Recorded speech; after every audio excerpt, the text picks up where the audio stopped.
Horseshoes and hand grenades. I really hate doing drama videos. The never-ending parade of, what is company doing? Company is going to lose me. I'm sending back company product. Then, I'm so glad to be back with company. I think it's pretty clear on my recent videos that I don't believe Samsung has really earned their status as the default Android option. It's not to say they don't make good products, just they deserve as much scrutiny per price as any other manufacturer. And if they are the top producer in the world, making the boldest claims, we should hold them to that standard and not excuse faults or gimmicks just because the company is more popular for SEO. The Galaxy S10e got damn close to being perfect for me. I love little phones, I don't like curved screens, I don't like in-display fingerprint sensors, I love wide-angle cameras. Out of all the Galaxies, the S10e is a no-brainer IMO. If you put the screws to me, that's the Samsung I would buy, since it seems we'll never get another Galaxy active. But opposite more competition, my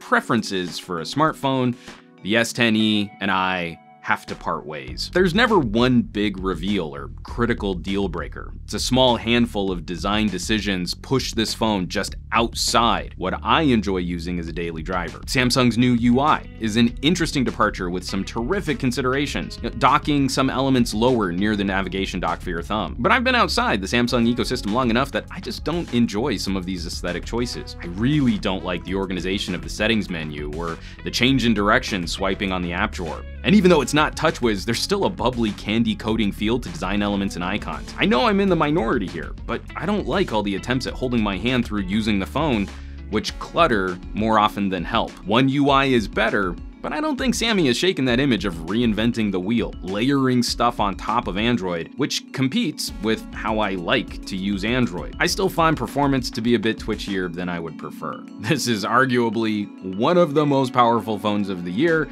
but it's also running a heavier skin and numerous services more than a stock device. None of it tanks the phone. You're never left completely unresponsive, but it is noticeable. Those little stutters when sliding through a list or your notifications, or how the camera shutter doesn't quite keep pace with your finger on a quick tap burst of shots. In a vacuum, I'd praise this performance. But even for the S10e being the cheaper Galaxy, it's not hard to find phones that hang with it or outperform it for less. I have a full audio review on the Patreon, and the speakers are great. But I wish the headphone performance was similarly improved, especially for the company that bought AKG. It's fine, but fine really isn't good enough these days on a premium phone. Not when this jack struggles to outperform the pass-through dongle on a Nokia 9. We just gotta shrug that off, I guess, since the Note 10 looks to be dumping this awesomely useful jack altogether. Not like people don't plug microphones into their phones to make stuff with these supposedly great cameras. But Gadget Guy, you need to remember that most consumers don't do things with their phones or make things or really use any of that smartphone power. Remember, these are my preferences on why I'm sending the S10 back. The comments on this video are going to be a nightmare regardless, but I digress. And I'm also currently wrapping up a camera deep dive for the Patreon. It's gonna be a really long video with a ton of photo and video samples, but the camera is probably the main reason I'm walking away. Performance is good, but you can't call it a professional grade camera and omit professional features. The implementation of the wide-angle shooter is horrifically incomplete, and I'm just tired of all this clutter. Now, this is where people are going to call me a shill because I'm about to proclaim another camera superior.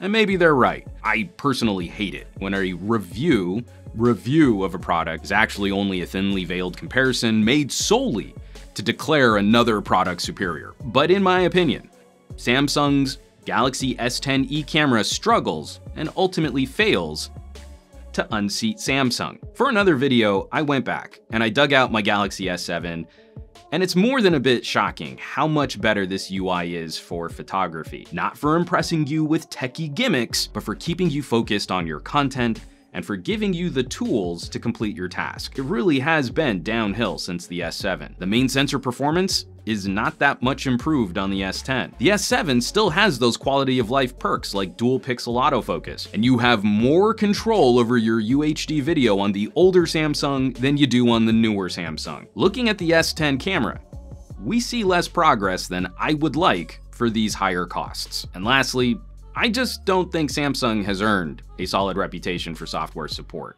I waited months to see Samsung's night mode, improvements to the UI, see if they would replace and add manual controls, and that just never materialized. The Snapdragon S10e never got night mode. So I'm troubled by fragmentation in the greater Android ecosystem. We should not have to deal with fragmentation under the umbrella of one manufacturer on one product. The S10e is a great Mighty Mouse phone.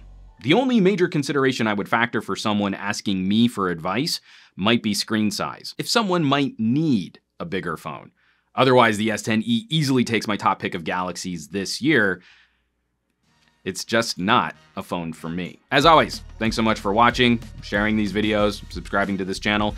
More than just flipping out about a phone at launch, I want to spend more time following up on how a manufacturer supports their products. If you'd like to help support the production of those kinds of conversations, there are some links in the description down below, or you could consider joining the list of names scrolling by on your screen right now. It's a super cool community of like-minded tech pals and an invaluable resource for me as we plan future videos and reviews. I hope you'll check it out. Now, you know where you can find me around the rest of the internet at SomeGadgetGuy on the Facebooks and the Twitters and the Twitches and the Instagrams, and I will catch you all on the next review.